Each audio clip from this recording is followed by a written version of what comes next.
নুডলসটা কিন্তু একটা মুখরোচক খাবার, কিন্তু সেটা যদি অনেক হেলদি এবং পুষ্টিকর হয় তাহলে তো কথাই নেই। এই খাবারটা কিন্তু বড় বা ছোটদের জন্য খুবই হেলদি এবং পুষ্টিকর একটি খাবার।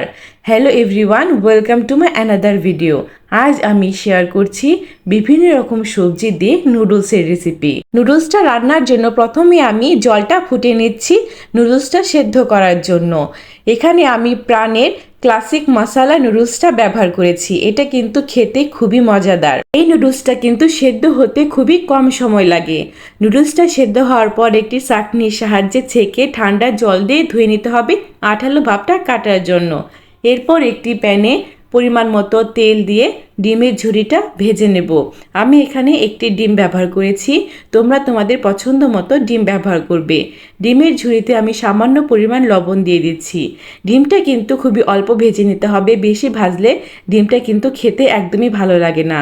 আমি এখানে বিভিন্ন প্রকারের সবজি কেটে নিয়েছি।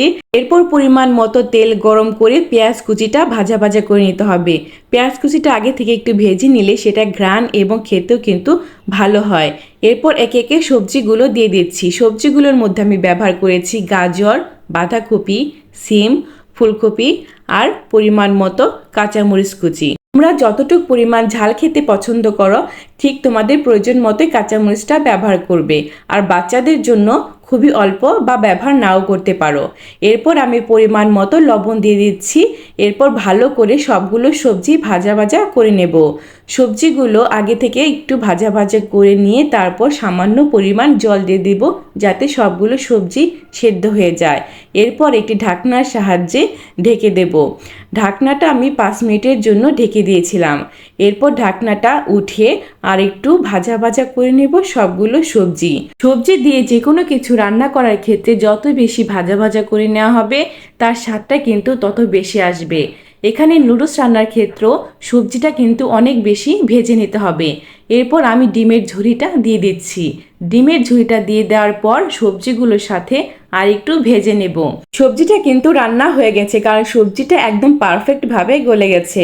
এরপর সেদ্ধ করা নুডলসটা দিয়ে দেব। নুডলসটা কিন্তু একদম ঝরঝরে হয়েছে, কারণ যত বেশি জল দিয়ে ধোয়া হবে তত বেশি ঝরঝরে হবে। এরপর সবজিটার সাথে নুডলসটা ভালো করে মিশিয়ে নিতে হবে।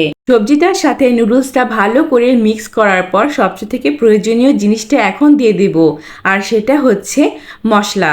মশলাটা দেওয়ার পর এই নুডলস রান্নাটা একদম রেডি হয়ে যাবে। নুডলসের ভেতরে যে মশলাটা ছিল আমি এখানে সেই মশলাটাই ইউজ করেছি। মশলাটা দেওয়ার পর সবগুলো উপকরণই আবার ভালো করে মিক্স করে নিতে হবে। এই পর্যায়ে আরেকটু ভাজা ভাজা করে নিতে হবে। এখানে ভাজা ভাজা করে নিলে মশলাটার স্বাদটা কিন্তু অনেক ভালো আসে। আমার নুডলস রান্নাটা কিন্তু একদম রেডি, আর এটা সবার সামনে পরিবেশনের জন্য একদম প্রস্তুত।